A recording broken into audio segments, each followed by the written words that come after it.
baay'atu kabajamoo jaallatamoo saba Waaqayyoo ana obboleessa keessan nagaadha.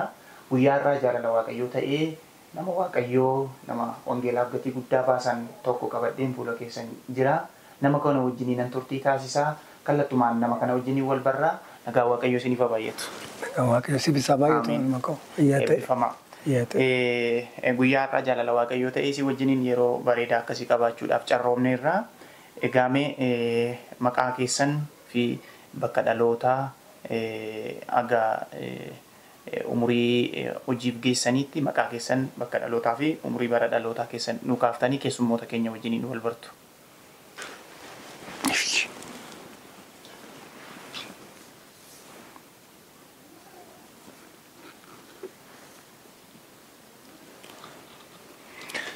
Ishi galanni Waaqayyo Waaqa jiraataadhaaf haa ta'u. Waaqayyo nu gargaaree karaa isaatitti dhugaa isaatitti jireenya keenya harkisee barri keenyas immoo mana isaa keessatti akka darbu kan godhe Gooftaadha waan ta'eef sagalee Waaqayyoo keessaa iddoo tokko dubbiseen Waaqayyoon galateeffannee adeemsa amma sagantaa kanaatti galle jechuudha. Maqaa Gooftaa keenya maqaa Yesuus Kiristoosiin faarsaa Daawit boqonnaa 200 lakkoofsa 27 kaasee hanga 28 kan jiru dubbiseen Waaqayyoon Waaqa jiraataa isa karaa kana gubbaa irratti bara kana akka dabarsinu nuuf maatii keenya waldaa keenya gargaaree galateeffanna. Ati garuu isuma sana. Ameen. Waggoonni kees dhuma hin qaban. Ameen. Ijoolleen garboota keetii mana godhatanii hin taa'u. Ameen. Sanyiin isaaniis fuula kee duratti jabaatanii hin dhaabamu. Ameen. Ameen. Tolaaf amanamaa mootii bara baraa barri kee dhuma kan hin qabne ayyaanni kees Gooftaa Waaqaaf lafaa baay'achaa guddachaa kan adeemu. Saba si abdatan saba si eeggatan. Saba karaa kee gubbaarra adeeman Gooftaa Waaqaaf lafaa ittuu jabaatanii karaa kee akka xumuran gargaartee kan tarkaanfachiistu siidha Gooftaa siin baanee gallee barri keenya kuni Gooftaa kan gaafatamu seenaan kan itti gaafatamnu Gooftaa koo Waaqa koo sagalee kanaanii maqaa Yesuus Kiristoosiin Gooftaa koo seena nama dubbatamu wanti odeeffamu wanti gaafatamuuf wanti deebii ta'u abbaa ulfina keetiif qofa kan ati hojjette qofa. Hojjaan kee immoo Gooftaa Waaqaaf lafaa xumura hin qabu abbaa koo Waaqa koo hojii kee maqaa Yesuus Kiristoosiin bara hafan dargaggootaan obbolootaan abbaa koo Waaqa koo saba si tajaajilu hundumaan xumurtee karaa kee akka agarsiisu si kadhadhaa sittis dabarsee laadhaa saba keetti gargaari. Ameen. Anaanis immoo Gooftaa hamma yoonaatti na gargaartee nama seenaa dubbatu goote Gooftaa ana nama dadhabaa nama wallaalaa maqaa Yesuus Kiristoos Gooftaa jiraataatiin na geggeessite addanaan na geesse seenaa dubbachuudhaaf kinoo Gooftaa Waaqaaf lafaa waldaa kakaasteerta maqaa Yesuus Kiristoosiin galanni siif haa ta'u.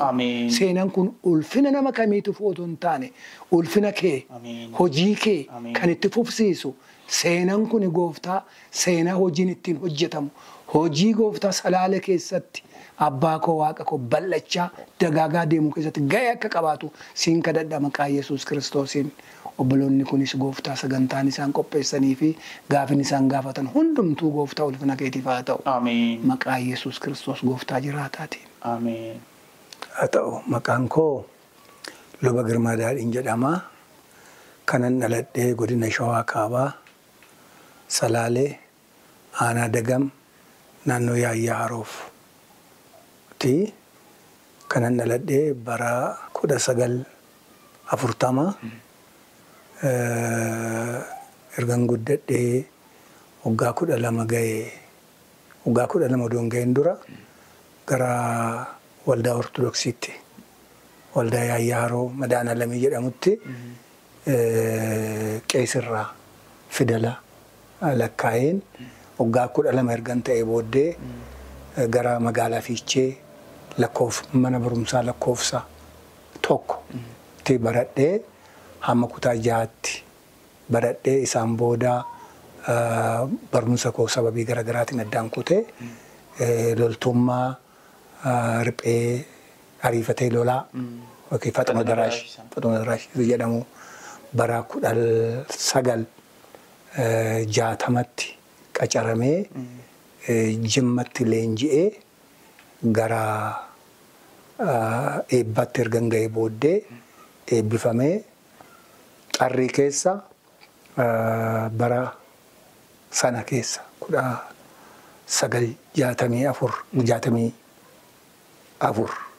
1964 miti 61 eebbifamee gara Ilubaaboor dhaqe.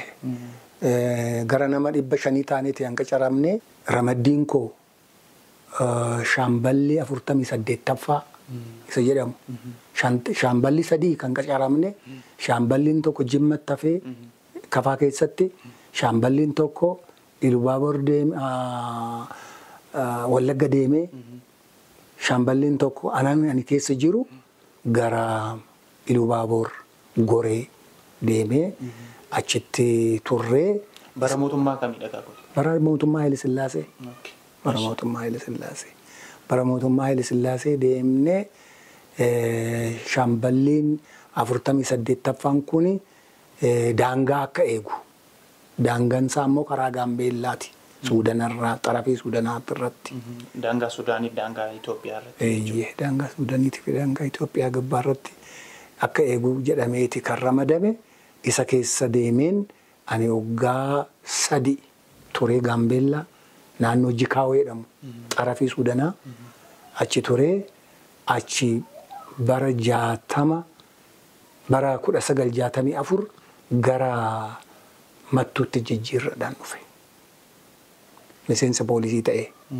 Dura humna ariifataa sana qaqqabaa sana turtanii gara poolisiitti dhuftan. Gara poolisiitti dhufee achi Mattuutti jijjiirramee Mattuuttiin gooftaa fudhadhe. Akkamittan gooftaa fudhadhe bara 1964 otumaan karaarra deemuun maal argaa beeksisa maxxansa dargaggoonni waldaa Maqaan Yesuus Beetel Maqaan Yesuus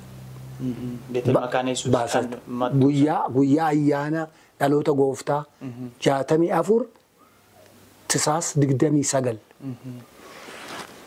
beeksisan arga. Maa inni beeksisni kuni waldaa kiristaanaa Beetel Maqaan Yesuusitti diraamaa dhaloota gooftaa Yesuus Kiristoos waan agarsiisnuuf bilisaan koottaa ilaalaa jedha. Isa ilaaleen dubbisee wayirraa maxxansaa isaatirraa dhaqee ilaalee garaan koo dhaqe na godhe. Eessa jira waldaan koo bakka inni jiru hin beeku. Karaa kanaan jiranii namoonni itti agarsiisanii kanaaf sa'aatii booddeedha kan ilaallamu ganama waaqeffannaadha. Sa'aatii booddee ka'een dhaqee dhugumayyuu Maariyaam akkamitti dhiphattee rakkattee bakka bultii dhabdee akka joortee dhumarraa bakka horiinti nyaatutti akka deesse isumarraan qabeetu sagalee Waaqayyoo yommuu barsiisan garaan kiyya gaafa san tuqame. Galanni Waaqayyoof haa ta'u. Garaan koo tuqamee isaan booddee shakkiinis xinnoonatti gale. Hoo tarii dhugaa ta'uu baate maaliif ani Mikaa'elaa Mattuu keessa waldaan Mikaa'elaa jira Ortodoksiin achiin dhaqee qofa waaqeffadhaa ture. Ammas erguman dhaga'ee booddee hoo tarii karaan kun sirrii ta'uudha dhabaatee badinnaa laata kan jedhuunan ganama waldaa Ortodoksii Mikaa'elaan dhaqee salaamfadha. Sa'aatii 4tti immoo isan naqaa waldaa Maqaan Yesuus Beetel Maqaan Yesuus hin naqa. Kan muduun jedhu dhugaan naa galaa dhufee naa bari'aa dhufee wangeelli naa galaa dhufee namas immoo nan argadhee namoota argadhee lubaa keenya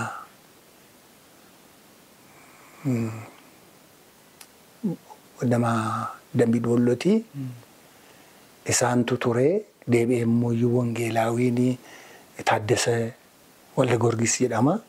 Keessumaayyuu wangeelaawii Taaddasee Walda Goorgis na qabate siruma akkuma maatii isaatti. Mana kireeffadheen taa'a maallaan jedha dhufee Taaddasee Walda Goorgis mana kiraa qoodate jechuu inni waldaatu kireessafi. Mattuu hospitaala Mattuu fuulduratti mana macaafatii fi mana wangeelaawitutu jira. Isa waldaatu kireessafi achitti koottu na bira taa'ee kutaa tokko siifan kenna. Maaliif gatii baastanaan jedha. Anis toleen jedheen. Kiraan barasiillee salphaadha. Mindaan loltootaa yoo maxinnaate iyyuu garuu hafuuratti na guddisaas na gargaaraas waan na keessa dhufeef toleen jedheeni achitti na barsiisutti taa'e.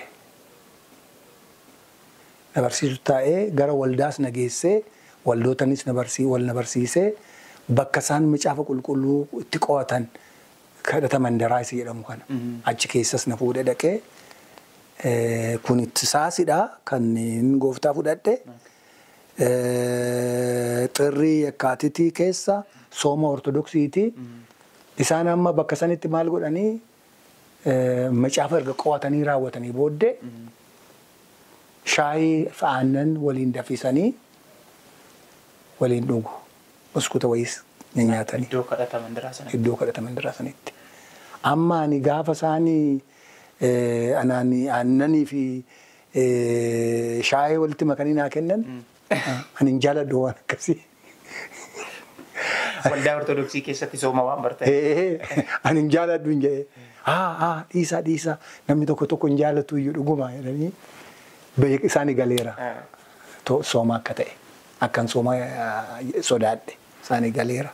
Amma gara manaatti gaafa deebidu na qabatee amma ati aannan san dhuguu kan diddee dhuguma hin jaalanne moo sooma ortodoksii sodaatteedhe. Waan ansi dhoskuun qabu isuman sodaadhe hin jedhee na barsiisee wangeela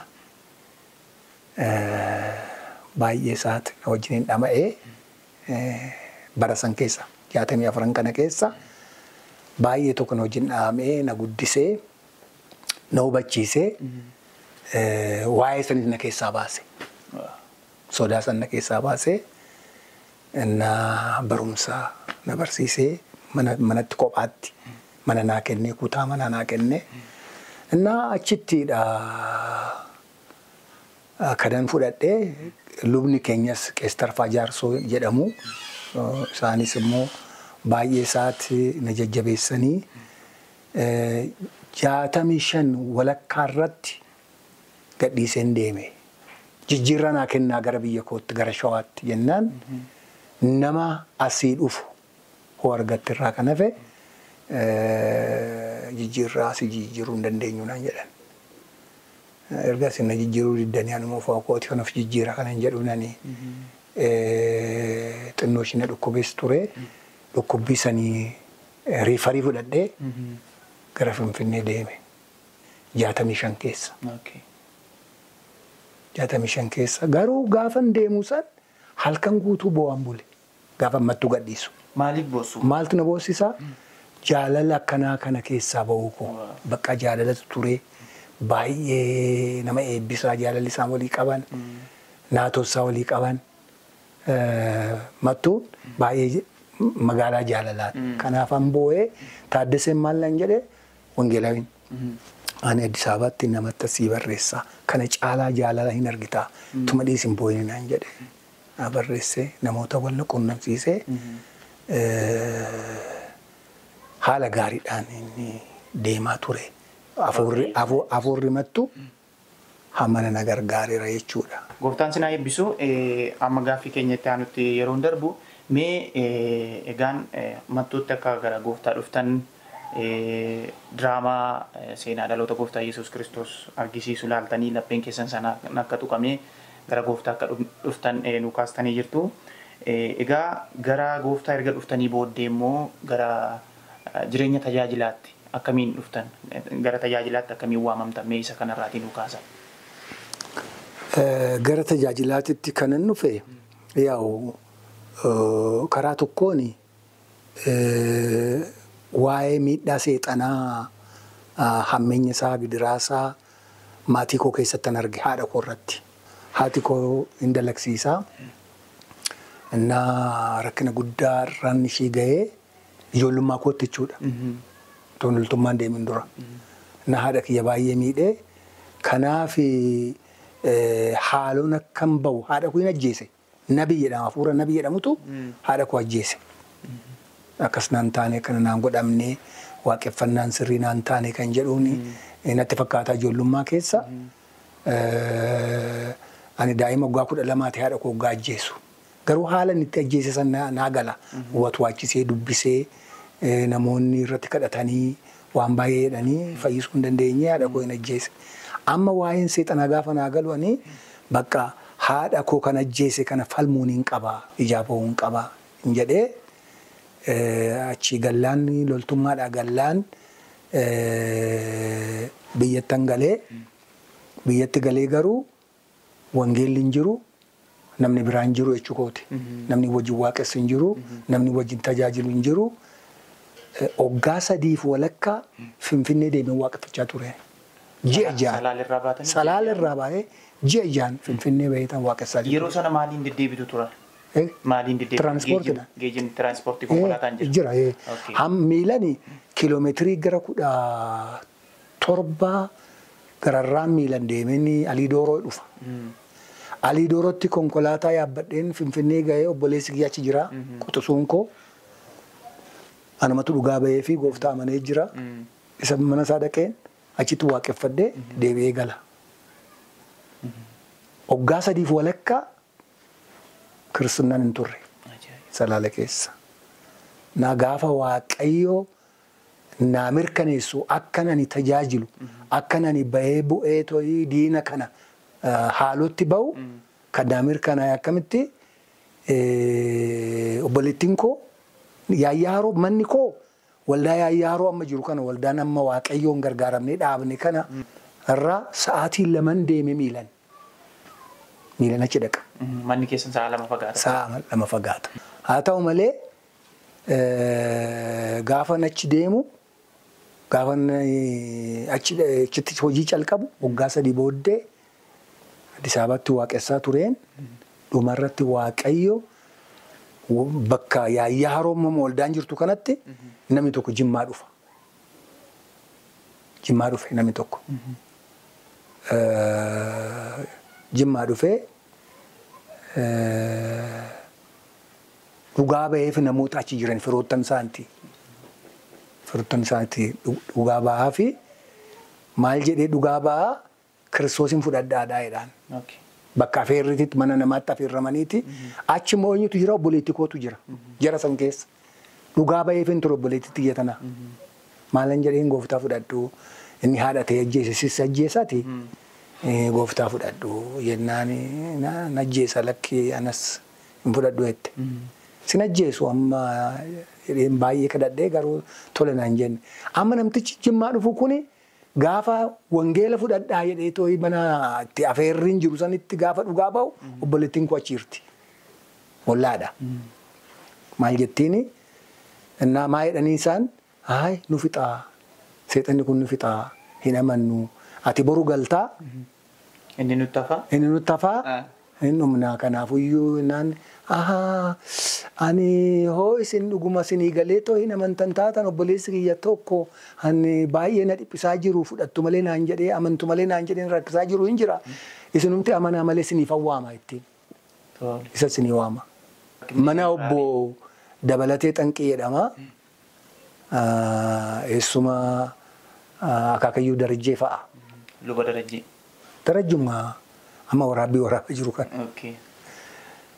Innaa amma Akaakayyuu isaati kinootiree Waaqayyoon ani isinitti himu kun karaa baneera nama isinii argeera isinumti amanaa maleedhaan. Nama arganaa hin amanneedhanii. Amma kaatee mana kiyya dhuftee obboleettiin tiyya tuni. Cumana miila ishiirraa dhiqee wangeelli akka seenuuf jedheetanii miila irraa dhiqee eebbiseennan waaqni ati amantu kun siyaa eebbisu nan jettu qofa nan hin jettu. Waaqni ati amantu nan hin jettu qofa. Amma idaashiin gaafa sanichitti tuqamteerti waaqni ati amantu kun nan jetti. Ameen hin jedhaan. Akkana naan jedhaniiru warri Dabalatee Xanqii obboleessi keessuun erga amanaa ta'e akka amma mucaan kun nuun jedhe kana erga ta'eeti nu waami jedhaniini mana ishiitti walitti qabamanii beellama qabattee na waamtee gaafasuma seexanni nama ajjeese jedhamee sodaattamu sun hunduma isaanii keessa. Xiqsiin hiree fi xiqsii masqala Yesuus jedhamuun hiree fi Oromiffaan kan barreeffameeru hunduma isaaniitti kennee fi gaafuma isaa harkaan qaban hunduma isaanii kufan. Waaqayyo hojii isaa calqabee nus itti fufnee hojii waaqayyo hojjechuutti kaanee mana koo keessatti gara nama 11 ta'anii gaafa biraa torbeedhaan deemna. Sa'aatii 2 deemsisiin hin jenne. Sa'aatiin 2 suni kan deemamu torban 2tu dhaqaa torban 2 immoo isaantu dhufa. Mana koo dabaree naqannee hojii wangeelaa itti qabatee namoota irra seexanni iyyuutti ka'ee hafuurri waaqayyoo hojjetee garuu miidhanii rakkoon ari'atamni itti fufe. Egaa inni itti dhufna akka Salaaleetti yeroo jalqabaatiif waldaan kan bu'uureffame iddoo sanattidha jechuudha. Ani anan beeku. Maaliif otoo waldaan jiraate ji'aan Finfinnee deemuun nan barbaachisu ture kaa hin jiru. Boodarra eessatti argamee karaa kuyyuu kanan booda ture kuyyuu keessatti bara dheeraa booddee waldaan mul'achuu calqabe. Karaa mishineeriitiin mishineerota faranjoonni turaniiru kuyyuu keessa Olaahummoo bakka jedhamu achitti mul'achuutti calqabe. Nu booda anan beekon ofii kiyyaa jechuu kiyya hamman beekutti. Innaa odoo waldaan jiraatee Finfinneetti marmaaruun ture. Gara hojii wangeelaatti hojjetaa wangeelaa godhee kan isin muude waldaama sana moo Finfinneetti iddoo itti deddeebi'aa turtan sanadha? Lakki. Iddoon itti deddeebi'aa ture waldaa Muluu Wangeel. Waldaa Muluu Wangeel ture. Bakka itti Taaddaseen kan na qunnuumsise. Bara xalayaan kan na caafe miseensi isaanii miseensa warra Muluu Wangeeliiti. Innaa achumaanani Muluu Wangeel kana duukaa deemaa ture booddee waldaa Muluu Wangeel siddan isaan quunname akka Itoophiyaatti. Ari'ataman. Gaafa ari'ataman maal lan jedhanii waldaan Makaana Yesuus Itoophiyaa ayyama qabdi waan taateef akka nuyi kan hin ari'atamtu isaan bira dhaqee meenaan jedhanii harka narra kaa'anii naa kadhatanii karaa natti agarsiisan. Waldaa Muluu Wangeelitti karaa natti agarsiisanii kanumaan utoo hin jiru isaan ari'atamnaan eenyu faana wal quunnamnee qees bal'inaa fa'aan. Innaa isaanii wal quunnamsisanii isaan dhufanii hamma biyyaatti hamma yaayyaaroo deemaniiru miila isaaniitiin. Miilaan amma yaayyaarotti deemu. Ani isaan argannaan isaanis nama wangeelati baay'ee na jajjabeessu achitti na waamanii koorsii naa kennaniiru ana qofaaf miti amantoota waamanii keessumattuu iyyuu maal ta'an isaan ispoonsara Salaalee waldaan Inxooxxoo Makaana Yesuus ispoonsara waldaa kiristiyaanaa Salaalee ta'an naa ta'anii isaaniin wajjiniin hojiin baay'een hojjetamee bal'inaan abjuuna abjootan warri Muluu Wangeel luboonni isaanii abjuuna abjoota maaliin abjuuta qamadii akka malee oomishtaa waaqayyo si gargaara qamadiin kun lubbuu hojii waaqayyo hojjetuuti naan jedhanii ergaa akkasii naa kennan. Naa dhugumayyuu qamadii suniin oomishamee waldaa yaayyaaroo bichaa miti ani gaa'isan booda waamamee luba kan na taasiste waldaa yaayyaarooti. Kanan itti lubummaa fudhadhe waldaa Makaana Yesuus haadhatti Itoophiyaa Makaana Yesuus 6 kiiloo achitti doktoroota wajjiniin dhaabbadhee lubummaa fudhadhe. Gooftaan sinaa eebbisu. Ameen. Egaa itti deebina waan gaggaarii nuu kaasaa jirtu waan bareedaa waan seena qabeessa keessattuu lafa Oromiyaa kanarratti hojii guddaa hojjechaa kan turan luba bal'inaa sarkaan ashaaraa bareedaa babal'inaa hojii wangeelaa naannoo Salaalee irratti hojjetame keessaa akka qaban waldaan Inxooxxoo Makaana Yesuus akkasiin deeggaraa turan nu kaastanii jirtu. Mee amma gaaffii adda tokko isin gaafadhuuti. Bara tajaajilaa turtanitti egaan otoo namni kamiyyuu Salaalee keessaa wangeela dhageessanii isaaf dhugaa baatuu taatan isaaf jiraachaa turtanii gaafa namoota kaanirraa adda bahan immoo ari'atamni jira. Dhaadannoo tokko namarratti gaggeessuun jira hawaasti. Horii kufeen kaasiinaa fi ibiddattiin kenniinaa maaloodha waan jedhamu waan bal'aatu jira. Mee isin waa yaadattan keessaa ari'atama hammamiitu isin irra ture? Ari'atamni namoonni isin irra geessisan maal ture? Kan namoota hawaasa naannoo irraati isin irra ga'e dabalatallee qaama biyya bulchuu mootummoota bara sana biyya bulchaa turan irraati ari'atama akkamiitu ture? Isa kana gaggabaabsaatiin nu kaasa. Ari'atama guddaatu nurra ture. Akkuma waldaatitti waldaan dhaabbattee akkuma isin jedhee waldaan Inxooxxoo baay'ee nu duukaa buutee nu duufaan waldaa yaayyaaroo qofa miti. Bal'i namatti akka Salaaleetitti sabakoonni hamma dhaabbatanitti ga'eera. Waldaa afurtu sabakaa dhaabe. Sabakaa Salaalee kana dhaabe. Innumtummoo deebi'ee amma sabakaa 3 ta'e. Garuu isaan dura siddata baay'eetu nurra ga'e. Bakka awwaalchaa dhaabnee hamma awwaalcha keessaa boolloo keessaa baasanii nama gatanitti. Hamma abbaan manaa akkan awwaalamne abbaan manaa bataskaana saqee akkan awwaalamne maasii isaa keessattis akkan awwaalamne maasii isaa keessattis lafa qonnaatis sii kenname malee nama itti awwaalamu miti jedhanii dhoorkanii boochisaa turan haadha manaa boochisanii lammaffaa dhumarratti eessatti awwaalame namni kun mooraa isaa keessatti awwaalame sibsaabisaa jalatti. Kun eessatti Gwaatsiyoon keessatti. Maaliif erga nu sabakaa taanee tooyi jiraannee sabakaa taanee dhaabbanneeyyuu ari'atama amman kanaatu gaha. Amma fakkeenyaaf ani mataa kootiitiin si'a meeqan hidhame si'a 4 hidhame. Wangeelaaf. Si'a 4 hidhame. Anaa wajjin abbaan Darajjee Faanis na wajjin hidhameera. Abbaan Misguun wajjin hidhameera. Namoota baay'ee hidhamne. Si'a tokko amma dheengaddaa Waaqayyoon haa ulfaatu waldaa yaayyaaroo sababii garaagaraatiin sababii rakkoo nageenyaatiin cufamee ture Waaqayyo haa ulfaatu amma banamee fi Hidaar gaafa 12 qeesiin faarfannaa achiin dhageechisaa ture waldaa keessaa bilbilaan. Galanni Waaqayyoof haa ta'u.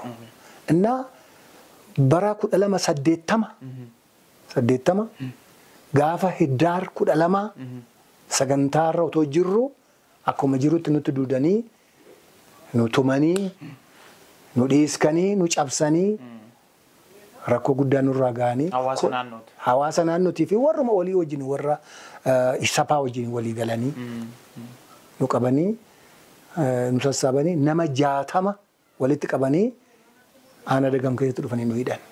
Nama 60 ergaan tokko miilan sa'aatii 7 nu oofanii. Siddanni nu agarre siddataan mana jedhamu miti. Mannumti isaanii tokkoon dhagaachaan reebbameera. Horii isaanii dhaanameera. Bishaan keenya waraabbattan jedhamaniiru. Horiin keessan horii keenyatti makamu jedhaniiru. Siddanni darbee amma naan jedhamu miti. Innaa Waaqayyo immoo nu gargaaree. Ameen. Wangeelli siddataan gadi hin jedhu. Dhiigni amantootatis immoo sanyii akkuma jedhamu sanyii facaasaa wangeelaati sanyii wangeelaati akkuma jedhamu Waaqayyo nu gargaare kan hunduma bira nu dabarsee isaaniin balleessine jedhanii xaaranii caalmaa uumee bal'isee wangeelli karaa bitaatiinis karaa mirgaatiinis bal'atee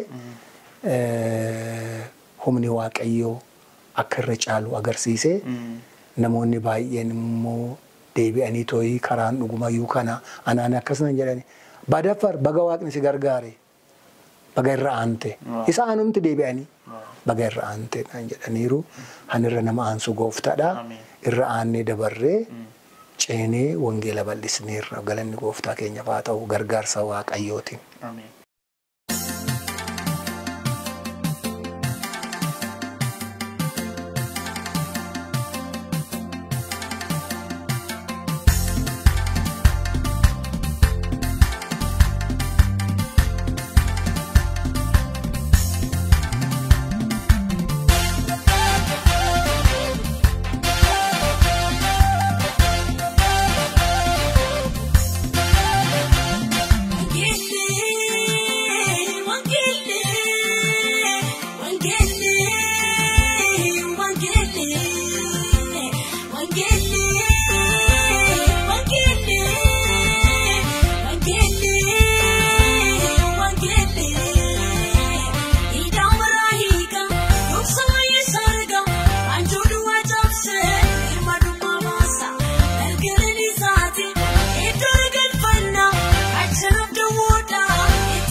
It's